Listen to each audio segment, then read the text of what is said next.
Hello and welcome to the Jack and Jack show today. Jack Stroudley alongside me. How are you? Very good, mate. Very good. Obviously, sadly, Joe Sansom can't be here, so I've been called upon to take the task. Big shoes to fill, not only because he's a lot taller than me, but also very good on this show. So, if the Jack and Jack show is half as enjoyable as the Jack and Joe show, I'm sure we'll be fine. Yeah, Joe's taken a well-deserved break. He's on holiday in, I believe, Split in Croatia, which is very exciting for him. He'll be back not next week, but the week after.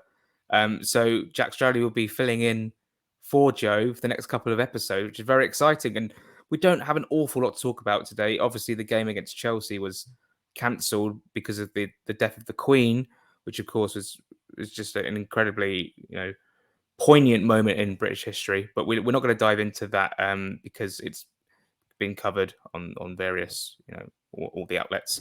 So let's talk Forest. We're playing Forest in 2 days' time, Friday night. First of all, what have you made of Forest so far this season and the 22 signings they have made? Forest, it's been a little bit of a mixed bag, to be honest with you. Obviously, they've picked up 4 points. I'm still not overly convinced by Nottingham Forest in the same way that I've been convinced by our season so far, just in terms of the style of play and how they've been playing. The game which they won was West Ham, which, on another day they could have lost. There was a dubious VAR decision. They missed West Ham missed a penalty. And yeah, I'm not overly convinced by Nottingham Forest, and I do think this is the type of game that Fulham could turn up, and the tenacity and the pressing that Marco Silva likes to get us to play could strike trouble for Nottingham Forest, especially when you consider a lot of the signings obviously still haven't gelled because they've signed half the world basically. But yeah, I am quietly confident going into this one. I can't quite remember. I don't know if you can remember who they were due to play last weekend. They were definitely going to be away from home, weren't they? Yeah, not off the top of my head. Leeds. It was Leeds. There was Leeds. Oh, the Monday Night Football, wasn't it? Yeah, good shout. But on paper, Forest have lost their last 3 games. Obviously, they lost to Bournemouth from 2-0 up at home. They lost 6-0 to Manchester City and 2-0 to Spurs. The only points they picked up, like you said, was that win against West Ham, and they drew against Everton as well. And obviously lost to Newcastle on the opening day. So, yeah, I mean, I can't really put my finger on Forest. Will we see them actually come to fruition when they start clicking? Perhaps. But, you can sort of draw parallels with Fulham in 18-19, the amount of signings we've made. Obviously, they've signed more players than we did at that time and have spent far way more money than we did. And it just hasn't quite worked for them. And obviously, this game against Fulham is one that they'll look to see if they can get 3 points from. They'll feel confident that they can get 3 points from the game. And they'll say it's a winnable game. They then play away to Leicester in what is sort of a derby because they played each other last season in the FA Cup, didn't they? And then they host Villa, and then they go away to Wolves and away to Brighton. So they've got a run of about 5 games which they'll feel are winnable, and they have to get it right on Friday night against us. When we went there last season, of course, under Steve Cooper, we still won the game 4-0. And they subsequently came to our place and they won 1-0, but we were already up by then. We didn't really care. And actually, them winning was quite funny because of the pressure they then put on Bournemouth. How do you see this one going from our point of view? Obviously, we haven't played in it since Spurs. Maybe those new signings have taken their time to gel in as well. Willian, Dan James, Vinicius, and Livak Azoa. How are you feeling towards the City ground on Friday night? Yeah, as you mentioned, I think obviously, barring the tragic news of the Queen, having the week break, no one wanted a week break, but it does give time for players like James and Vinicius to gel in. Kazawa might be match fit, might not at this point. I don't think it's been confirmed yet whether he's actually going to be playing on Friday night. I was having a little bit of a look at Nottingham Forest in terms of kind of how they set up, what to expect, how when things are going well for them, what they do, and they seem to kind of try and compact the midfield and try and draw players in to then have the attacking outlets of Nico Williams on one side and Renan Lodi on the other to try and create the width. And a lot of their attacking play comes down to Renan Lodi and Nico Williams. So if you can nullify that and you can, win the midfield battles, that's where they struggle. And I was looking at the Newcastle game and the Manchester City game, the games that they really did struggle in. And the way that Newcastle and City got them was by pressing and by, making the Nottingham Forest midfield and defence panic and put them completely out of shape. And like I said earlier, I think that's the type of thing that Marco Silva will try and implement on Friday night. And I'm sure we'll go into selections and this, that, and the other. I think this is kind of the perfect game for somebody like Dan James, who just loves to just press. Obviously, he's been at Leeds under a Bielsa and a Marsh system, which likes to press teams. And I think that this could be the type of game where Dan James really does excel. And I'd like to see him start personally. Yeah, no, we'll get into selection. Dan James, obviously a really good pick for this sort of game, like you said. And I'm just looking at their lineup they played against Bournemouth. Their midfield two were Jerry Yates and Sheku Kiarte. Obviously, they've still got Lewis O'Brien. They've still got Frula, who hasn't really played. Mangala as well. Yeah. So there's plenty to pick from in that midfield for Nottingham Forest. And I just wonder, obviously, up against Paulinho and Reed, and I'm sure Pereira will probably play as well. And I think Paulinho is obviously a step above all those midfielders that I've just mentioned. And Harrison Reed, he loves to charge and close players down very quickly. And I'm very comfortable with our midfield. And in terms of the midfield battle, I feel like we could come out on top there if we're on our game. Of course, Paulinho is on 4 yellow cards. If he gets another yellow card, he'll be out of the Newcastle game. It does feel inevitable he will pick up that 5th yellow card at some point. So we'll just see.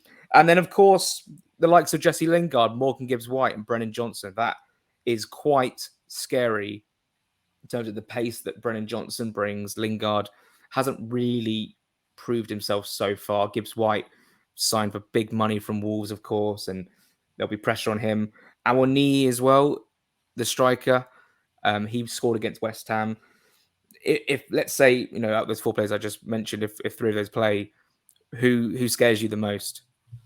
I think out of the 4 of them, the one that would scare me the most would probably be Brennan Johnson. As I said, Jesse Lingard hasn't particularly hit the ground running. And I looked at, again, I had a bit of a look at Jesse Lingard in terms of where he was playing for that Bournemouth game. And he's sitting so deep for it. And I don't think that's really where he wants to be up the pitch. And I don't think that particularly suits him.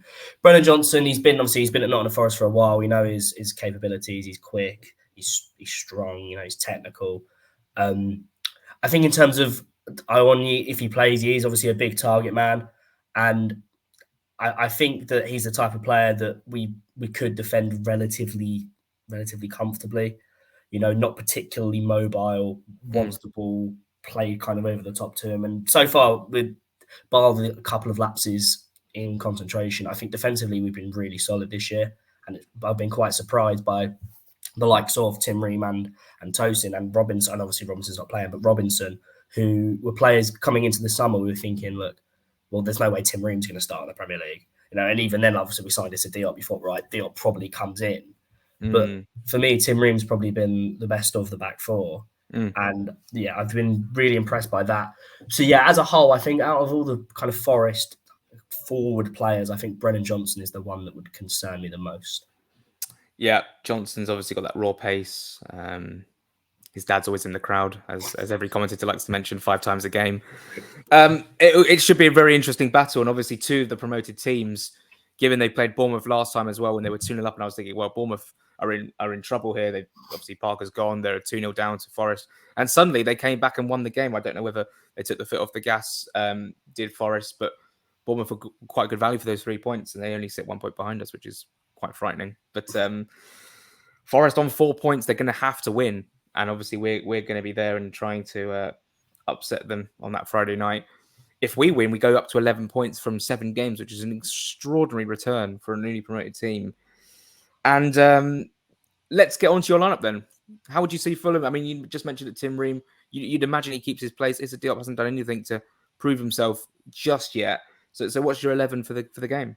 So I'd go Leno and Net, Tete, Tosin, Ream, and then obviously if Kazawa's fit, I'd pick Raymond Kazawa. If not, it's probably going to end up being Kevin and Babu at left back again, purely because I'm sure we'll get on to Larkeshi's gone out to Barnsley now. We literally we don't have anyone else, and as as poor as he was against Tottenham at fullback, if there's no one there, he's gonna have to play there. And then like I said, Paulinho, Reed, Pereira, I imagine will play. And then I would go with Cabano on one side. I'd go with Dan James on the other, and then Mitrovic up top. Yeah. I was trying to think about maybe playing Bobby D over Reed, but I think the pace Cabano brings, perhaps he's the one to start over Bobby Reed. And obviously, like you said, Dan James will be our attacking threat in terms of the pace. Mitrovic is class 6 and 6. He might get another goal. You never know. And then that midfield looks pretty solid. And obviously, if we play 4-4-2 out of possession, with Pereira pressing, with Mitrovic, and then you get the likes of Dan James around it as well, making a third man press, that's going to be quite intimidating for those back 3/back 5 for Nottingham Forest, and we can get at them. Can we target Nico Williams? We know all about him from last season. Is he a weak point defensively for Forest, or is he someone we have to be worried about defensively on our side when he bombs forward? I think it's kind of 6 of one, half a dozen of the other. I think he suits the back 5 so much better than the back 4. I actually have been quite impressed with him since he's joined Nottingham Forest in terms of he's always seemed to be an attacking threat. His defensive, capabilities, we know that he is quite poor sometimes defensively, and that is something that we can get at. But I think that the one to potentially target is actually on the other side in Renan Lodi. Obviously, he's only played a much better footballer than Nico Williams, but he's only played one game in English football. And if you put him against, Dan James, who's quick, can press, and the other, and I said get Pereira in as well. Put some pressure on him. Especially, it's going to be his first game. I believe of course it's not like Bournemouth, but it's his second game at the City ground. Right.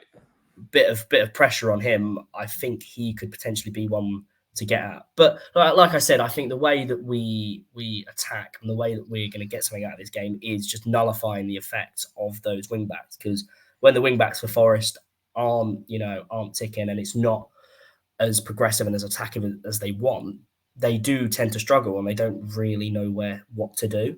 So I think that's the way to go at it on Friday night. What I've noticed in the last few games is that Harrison Reed, when we're in possession, likes to drift wide, which is quite interesting because it's a little link up with the wingers. And I'm wondering now whether he might do that out of position to double up on those wing backs, albeit, Lodi or Nico Williams, just to help out our fullbacks defend with their attacking presence. So that should be an interesting one. But like I said, Paulinho needs to be careful. Already on 4 yellows. Let me ask for your score prediction then. We're both going to the game on Friday night. We're going to be in the crowd. It's going to be exciting. We're bringing about 2,000 fans, I think, for Friday night, which is good value given that there's no trains back, or there's one train back from a rogue train station. Yeah, it's a bit of a nightmare to get back. Yeah. So what would you score predict? I think, while I've said all the things I've said about us pressing them and this, that, and the other, blah, blah, I do think it's going to be a very, very close game. I think both teams will want to get on the ball and play football. I think it'll be quite end-to-end. But I think that our attacking quality, and in terms of the fact that we've gelled a lot more than Nottingham Forest have, I'm going to be optimistic, and I'm going to say 2-1 to Fulham. Oh, I don't know. I don't really know how this goes. I'm going to be cautious and say 1-1 draw. And that just screams it. But it's not the Championship, it's the Premier League, so it could go a completely different way. It could be a Desmond, it could be 2-2, it could be a Tresman, it could be 3-3. I mean, you just never know. I had a vision that we would race into a 2-goal lead, but I just don't know. I think Forest, the crowd, they're going to be really up for it. And a win, obviously, will take them on to 7 points before everyone plays, bar Southampton and Villa, who play the same night.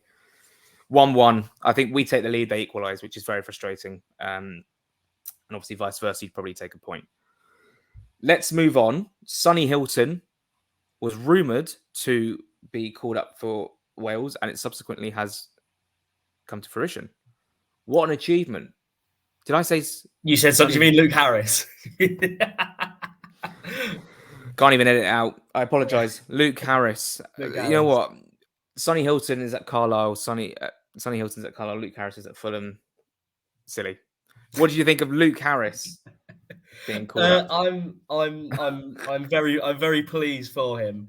Obviously not got particularly loads of minutes, and he's a youngster. I think out of the next lot to come through, I think he's the most likely to be the breakout, like quote unquote star of the lot. And I think while he may not play in neither of the Welsh games, I think the experience that he'll get being in and around the squad, training with senior players, and traveling and being around that environment, I think will be so important for his progression and his development. And I'm really also a little bit surprised, considering obviously he's not played much. Obviously, he's played a lot in the Premier League too and whatnot, but a bit surprised that he got the call up, considering that he's not, featured regularly for Fulham. But nevertheless, extremely pleased, extremely proud that yet another Fulham player is in the international scene. And what it does mean is that he'll be knocking on that door, even if he doesn't play, like you said, over the international break for the Qatar World Cup. I mean, that is some achievement at 17 years old, even to be in that, I don't know how many, 23, 25 man squad. Yeah. It'll probably be 23 or something. That is some achievement. And like you said, the experience of being in that squad, he will use and hopefully he might get a shout. He might get 10, 15 minutes here or there. Not sure who they're playing, actually. Is it Nations League? Yeah, I think they've got Poland and Belgium. I think that's the group. So, don't really see him getting many minutes in those two games, but hopefully he makes some sort of impression in training and Rob Page picks him for the World Cup. I mean, how exciting. Do you see any... I was about to ask you, do you see like the likes of Ryan Sessegnon getting a call up for England? Maybe. Potentially. England are quite light, especially down that left-hand side. You've got Luke Shaw, Tariq Mitchell. I'm trying to think. And Chilwell. Yeah, I mean, obviously he's playing regularly for Tottenham, and he's impressed, particularly the Tottenham game. He looked really quite good, and he looks like he's built a bit of muscle, and he's now the problems of the Sessegnon at Fulham being slightly weak are gone, and I think that his ceiling is as high as he wants to make it. And if he carries on for the rest of the up until that break in the same vein that he has been, who knows? Yeah, he didn't feature last night for Spurs, which was I don't know why Conte only made one substitution throughout the whole game. That was quite confusing, but fair enough. Spurs lost obviously last night to Sporting Lisbon. Larkesh has gone out on loan to Barnsley. Knockhart's left. Who else? Cavs left. It's all happening. It's all going on. It feels like we're getting, obviously not Larkesh because he's going out on loan. It feels like we're getting rid of the deadwood that Silva wanted to get rid of, and that's good. Yeah, no, absolutely. Getting rid of those players who were on relatively big wages is so important in terms of looking even to January, when we maybe get one or two bodies in to kind of fill out positions, and we need that wage to kind of keep us in line with FFP. That could be so important. And then in terms of the Larkesh one, going out to Barnsley, again, that was kind of out of the blue. That came completely out of nowhere. But it's a good move for him. It's a good move for Barnsley. And I think the thing that has impressed me a lot about, Fulham this season, outside of on the pitch, off the pitch, is finding loans for these developmental players that make sense. In the past, we've not really delved into League One, League Two to get these players experience. And obviously Stano's out on loan, now Larkesh, Kieran Bowie's out on loan, Sonny Hilton, as you mentioned. Ashby, yeah, they're all out on loan in moves that make sense and are good for their careers. Yeah, it's good. It feels like, it's always been known that the youth system has sort of been faltering because we do so well on the pitch, yet off the pitch we don't tie these players down to contracts. And maybe we might see a change. Obviously, Luke Harris is going to be one that's going to be on the radar. I've already seen that Chelsea have been linked with him, which is so frustrating. But let's try and tie him down to a contract and keep these players, because you look at Harvey Elliott was playing the Champions League last night. Fabio Carvalho's on the bench. He's scoring goals for Liverpool as well. It does make you think what could have been, and even like Matt O'Reilly as well. players like that. That's a big one for me, the Matt O'Reilly situation. I wonder who messed up his Fulham career. Oh, was it Scott Parker? Yeah, playing Harry Arter. Family over pure talent. Very frustrating. Any last words? Because did we cover everything we were meant to cover today? Yeah, just a quick mention that the Manchester United game's obviously been moved to the Sunday on Sky. I believe, is that the last one before the World Cup? Oh, just massive. We're just a massive club. I know, the last game the sign-off before the World Cup. It's Fulham at home to United. That does mean that all the fixtures now have been set in stone before the World Cup. Obviously, the Chelsea game, we have no idea when that's going to be played. Rumours that it's going to be January. Which could mean we play Chelsea back to back. I saw the next gap allegedly is the midweek before Chelsea away, so we could pick up 6 points over them lot in about 4 days, which would be quite nice. Some sort of two-legged tie that would be fantastic. Home and away. It would feel like a European two-legged affair, and actually that would happen with all the Premier League teams because those fixtures would then be put into that slot and they'd have to play. Yeah, so it'll be a weird time in this very weird season that it's been so far and will be because of the World Cup. Jack, thanks so much for being here. It's been an absolute pleasure. Cheers, mate. Well, I hope that I've done Joe Sansom a job, and I look forward to next week, hopefully after another 3 points on the board. Yeah, next week we will talk Forest, and then obviously we've got the international break, so we won't really delve into Newcastle as such, but hopefully there'll be plenty to talk about from that Forest game. I'm sure it'll be a good game, and I'm looking forward to seeing you on Friday. Yes, looking forward to it. All right, guys. Well, thanks so much for watching. Everyone take care. Enjoy the Forest game wherever you're going to be watching it. Obviously, it's not on Sky, which is frustrating. And Jack, thanks so much for being here. Yeah, cheers. Thank you for having me. Right. There we go. Okay. Thanks so much, everyone, and take care.